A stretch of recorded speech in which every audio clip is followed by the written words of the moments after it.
आपका स्वागत है। आज 6 दिन 12 महान बनने के लिए मधुरता और नम्रता का गुण धारण करो। आज का विषय है नम्रता की ड्रेस।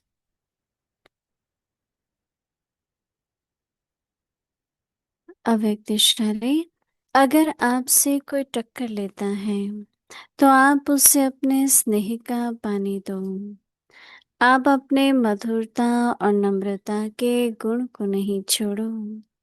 नम्रता की ड्रेस पहन कर रहो। यह नम्रता ही कवच है जो सेफ्टी का साधन है। संस्कारों की रास मिलाने का सबसे सहज तरीका है स्वयं नम्रचित और मधुरता संपन्न बन जाओ। दूसरे को श्रेष्ठ सीट दे दो। पास विद ऑनर परखने की शक्ति। मीठे मीठे बच्चे, तुम मेरे हंस हो। तुम्हारे में मोती को पहचानने की शक्ति है। अभी हम मोहिनी दीदी से सुनेंगे।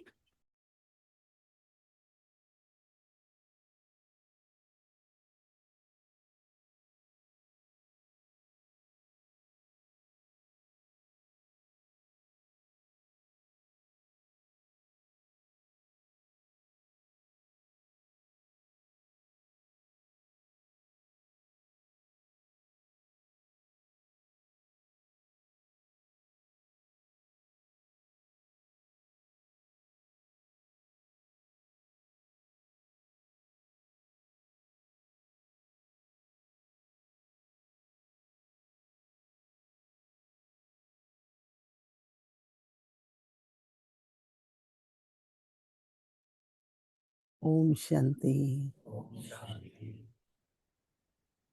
सभी बहुत बहुत मौज में हैं। अगर पुरुषार्थ अच्छा है और दिनचर्या ठीक रही और अपना धारणा युक्त सब मन वचन कर्म चला तो सदा खुश रहते हैं। इस मास बाबा नम्रता पर बहुत जोर दे रहे हैं। मैंने ये देखा कि हमारे सामने जो आज के दृश्य या परिस्थिति आनी है या पूरा मास ऐसा होना है, उसी तरह की बाबा धारणा बताते हैं। अगर हम लोग पूरी तरह से लगन से निश्चय से उस धारणा के ऊपर अटेंशन देते हैं पूरा मास या रोज के दिन, तो हमसे कोई भी ऐसी गलती नहीं होगी। चाहे वो आवेश में बोलना है, निराश होकर के बोलना है। कभी आवेश होता है, कभी निराश भी हो जाते हैं। तो हमारा जो कुछ चाहे स्वरूप में चाहे बोल में, अगर एक्यूरेटली, जैसे बाबा कह रहे हैं कि नम्रता भी हो मधुरता भी हो, अगर ऐसे चले तो देखो ड्रामा अनुसार एक एक मिनट हिसाब किताब चुकता होता है। चक्र चल रहा है तो जो संस्कार बने हुए हैं वो उस चक्र में प्रकट होते हैं। परंतु दो बातें होती हैं। अगर पुरुषार्थ पर अटेंशन नहीं है तो हम लोग रिएक्ट करते हैं हर बात में। जैसे अपने को सच्चा सिद्ध करने के लिए जिद करते हैं। नहीं, कई बार ऐसा होता है कि अभी किसी ने दो लाइन भी नहीं पूरी की और बीच में आप बोल पड़ते हैं। मैनर्स के हिसाब से भी अच्छा नहीं है और वार्तालाप के लिए भी अच्छा नहीं है। वार्तालाप में होता है कि आप अपनी बात कहिए और अगर मेरे में गंभीरता है, सत्यता है, नम्रता है तो मैं शांत रहती हूँ और जो आपको कहना है मैं सुनती हूँ। जरूरी नहीं मेरे बारे में, लेकिन किसी बात के बारे में भी। ये एक रिस्पेक्ट भी है, नम्रता की निशानी भी है कि आप सुनो धैर्यता से। जैसे ही आप किसी की बात पूरी सुनते हैं, आधी बात तो ठीक हो जाती है। लेकिन अगर हम सुनते नहीं हैं और थोड़ा एकदम सुन के, जिसमें हम लोग यही कहते हैं कि डिफेंसिव एटीट्यूड, अपने को डिफेंड करते रहेंगे, नहीं ऐसा नहीं है, मैंने ऐसा नहीं किया, ये ऐसा होता नहीं ना, जैसे हम लोगों का सोच जो होता है ना, हम्म, तो वो डिफेंस वाला होता है। जैसे हम स्वीकार नहीं करते, चाहे वो रॉन्ग है, आप स्वीकार नहीं करिए, परंतु सुनिए। और जो सच्चा होता है उसको कोई फर्क नहीं पड़ता है। लेकिन अगर नहीं होती है तो भी आप शांत रहिए। हमेशा सच सिद्ध तो होता ही है, परंतु हम अपनी वाणी से क्रोध और आवेश में भी ना आए। और बाबा तो कहता है कि बच्चे बहस मत करो। पहले ऐसा होता था, परमात्मा सर्वव्यापी नहीं है कहने से बहुत लोग अपसेट होते थे, फिर बहस करते थे। तो हम लोग भी एक पॉइंट पे दूसरी, दूसरे पे तीसरी। पर अगर आप कहो भी ये हमारी मान्यता है, ये सच है, तो आप इनडायरेक्टली उसको कह रहे हैं कि आप जो मानते हो वो झूठ। वो आप बोलो नहीं, वो अपने आप ही सिद्ध होना चाहिए। आपका समझाना ऐसा हो जो सत्य सिद्ध हो, न कि हम उसको जबरदस्ती हम्म, सिद्ध कराएं। तो ये छोटे छोटे संस्कार काफी हिसाब किताब को बढ़ा भी सकते हैं। चुप तो नहीं होगा, और बन जाता है कई बार। तो इसलिए जो धारणा बाबा जिस दिन के लिए जो मिलता है, बस उसी पर अटेंशन। आप सेफ रहेंगे, कोई भूल नहीं होगी, कोई हिसाब किताब नहीं बनेगा।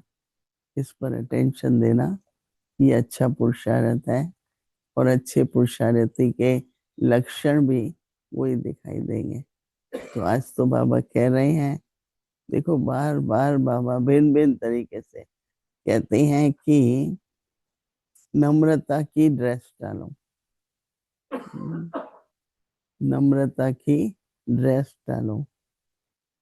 तो बाबा कहते हैं कि आप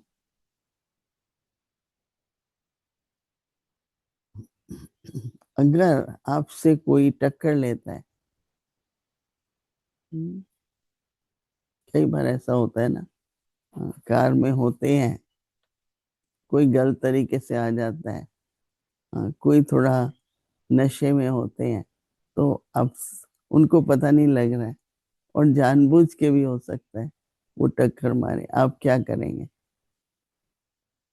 खड़े हो जाएंगे कि मारो टक्कर? अपना रास्ता राइट तरीका ले लो। पीछे से ही पता लग जाए कि ये कार ठीक नहीं जा रही है, केयरफुल रहना है आपको। न कि अच्छा ये ऐसे है तो मैं भी। आजकल बहुत झगड़े, रोड के झगड़े होते हैं। कोई आग से गाड़ी आगे ले गया, किसी ने कुछ भी किया, हॉर्न बजाएंगे, फिर ड्राइवर आमना सामना करते हैं, फिर मार पिटाई हो जाती है। ये रोड रोड के सीन्स हैं आजकल। तो बाबा कहते हैं कि नहीं, हर एक टक्कर को रोकता है। तो ऐसे ही किसी के भी संस्कार है, वो हमेशा आपके सामने उसी तरह का व्यवहार करता है, पर हमें उसका सामना नहीं करना है। शांत रह के मुझे जो पार्ट बजाना है, मैं अपना पार्ट बजाऊं। जैसे देखो ड्रामा में पार्ट होता है, हर एक अपना बजाता है ना। ये नहीं कि उसको देख के मैं पार्ट बदल दूं, फिर आपका पार्ट नहीं है ना वो। तो ये बड़ी सूक्ष्म अटेंशन देने की बात है। आप में से कौन ऐसे हैं जिनका कभी किसी से टक्कर नहीं ले? है कोई? अच्छा, हर एक। देखो, ये भी ड्राइविंग लाइसेंस होता है ना, तो जितनी बार आपका एक्सीडेंट होता है, उतना इंश्योरेंस भी बढ़ जाता है और आपके उस पे मार्क लग जाते हैं। और अगर आपका रिकॉर्ड ऐसा है कि आप बिल्कुल कभी आपका एक्सीडेंट नहीं हुआ, तो अलग मार्क्स हो जाते हैं ना। तो लक्ष्य यही होना चाहिए कि मेरे रिकॉर्ड में कोई भी एक्सीडेंट नहीं है, मैंने ना किसको टक्कर मारी है, ना किसी ने मेरे को टक्कर मारी है। बहुत ही अच्छा रिकॉर्ड अपना देखना चाहिए कि क्या है। तो जिसको बाबा कह रहे हैं कि अगर आपसे कोई टक्कर लेता है, तो आप, बाबा कहते हैं, उसे अपने स्नेह का पानी दो। संभव है, शायद बहुत सहज नहीं है, परंतु करके देखते हैं तो बहुत अच्छा लगता है। फिर आगे के लिए भी वैसा ही करते हैं। तो बाबा कहते हैं कि आप अपना मधुरता और नम्रता के गुण को मत छोड़ो। बात आती इसलिए है, जो माया कहेंगे कि आपका गुण छूटे, आपकी धैर्यता की भी परीक्षा। कई कहते हैं कब तक, कब तक। हम कहते हैं अंत तक।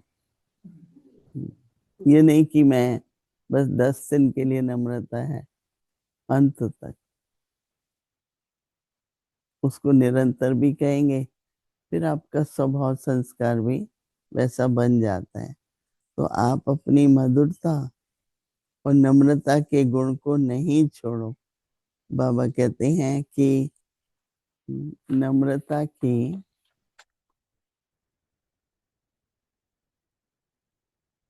ड्रेस पहन कर रहो। जैसे कवच होता है ना, तो बाबा कहते हैं नम्रता की ड्रेस पहनो। तो बाबा कहते हैं ये नम्रता का जो कवच है, हम्म, कवच पहनते हैं ना, जो बाबा कहते हैं कि सेफ्टी का साधन है। अभी और आगे, एक तो रिकॉर्ड है, दूसरा सेफ्टी भी है। कईयों को क्या होता है, थोड़ा अहम भाव आ सकता है। हम्म, ये जोर, ये झगड़ा है तो मैं तो ज्यादा बोल सकता हूँ। हम्म, तो बोलते रहते हैं, या कुछ ना कुछ संस्कार इमर्ज हो जाता है। तो बाबा कहते हैं ये नम्रता का कवच, जो सेफ्टी का साधन है। हमेशा अपनी बात को जिद करना, सिद्ध करना, जिद से सिद्ध करते हैं। तो बाबा कहते हैं जो नम्रता ही कवच है, जो सेफ्टी का साधन है। तो बाबा कहते हैं संस्कारों की रास मिलाने का सबसे सहज तरीका है। इसलिए हम कहते हैं एक रास लीला है, एक रामलीला है। रामलीला में क्या होता है? तो बाबा कहते हैं रास लीला करो। तो बाबा कहते हैं संस्कारों की रास मिलाने से का सहज तरीका है स्वयं नम्र चित्त और मधुरता संपन्न बनो। स्वयं नम्र चित्त, ऊपर ऊपर से नहीं।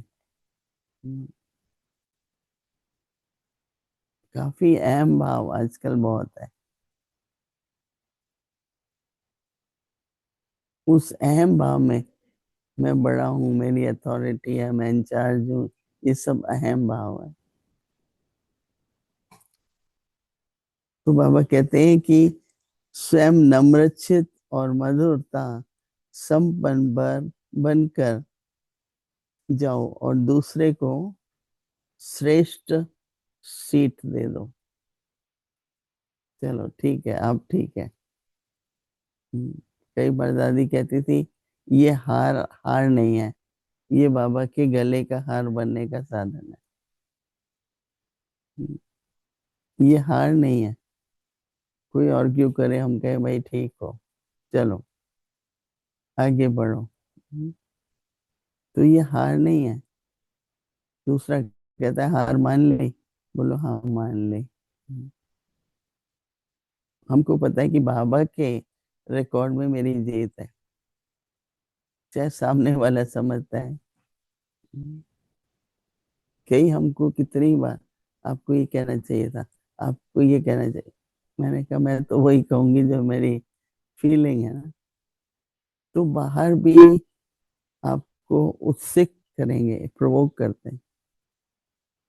हम्म, तो बड़ा अपनी समझ, अपना स्वभाव, अपना रिकॉर्ड हमको ठीक रखना है। उसमें कोई भी तरह का प्रभाव, मैंने तो देखा है कई बार, कि अगर मैं कोई के भी मत से कुछ भी कहती हूँ, तो उसमें सबको पता होता है कि ये मोहिनी बहन नहीं बोल रही है। क्योंकि सभी को पता होता है कि इनका स्वभाव संस्कार कैसा है। और वो ऑटोमेटिकली कहेंगे, अच्छा आपने, आपको उसने बोला होगा ना तभी आप बोल रहे हो। एकदम पता लग जाता है। क्योंकि हम लोगों की नेचर नहीं है अगर, और हम कुछ ऐसा कहते हैं, तो आइडिया सुनना मानना। हमारे ब्रह्मा बाबा बहुत अटेंशन देते थे। हमारी दीदी मनमोहिनी है, कोई भी समाचार सुनाता था, सुन लेता था बाबा। पर अपनी वृत्ति किसी के प्रति बाबा ने चेंज नहीं की। फिर बाबा उनको कहता था कि मुझे प्रभावित मत करो। तुमने कह दिया ठीक है, पर जो इंसिस्ट करते हैं ना कि आपको यही कहना चाहिए, आपको यही कहना, भाई मेरे अंदर से भी तो आना चाहिए ना। तो जितना हो सकता है बाबा की श्रीमत और धीरे धीरे अपनी धारणाओं से निर्णय भी करो और कर्म भी करो। तो नम्र चित्त, कई स्वभाव से ही नम्र होते हैं। हम्म, उनका रिकॉर्ड ही नम्रता का है। और कई जो होंगे वो फोर्स काफी करते हैं। तो फिर क्या हो जाता है कि ये गुणों का दान तो नहीं है ना। हम करते हैं तो दूसरे भी सीखते हैं। अगर हम कहते हैं नहीं शांत रहो, बात मान ली, तो दूसरे का भी संस्कार बनता है। तो इसलिए हम लोग ये दृढ़ संकल्प करें कि मुझे नम्रता का कवच, और हमारा चित्त ही नम्रता भी हो और उसमें मधुरता भी। चित्त, नम्र चित्त, शांत चित्त। तो ऐसे 1-2 मिनट के लिए अपने में संकल्प से ये बीज बो और अनुभव करो कि नम्र चित्त क्या होता है। और मुझे सदा ही मधुरता और नम्रता की गुणों का दान करना है।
ओम शांति।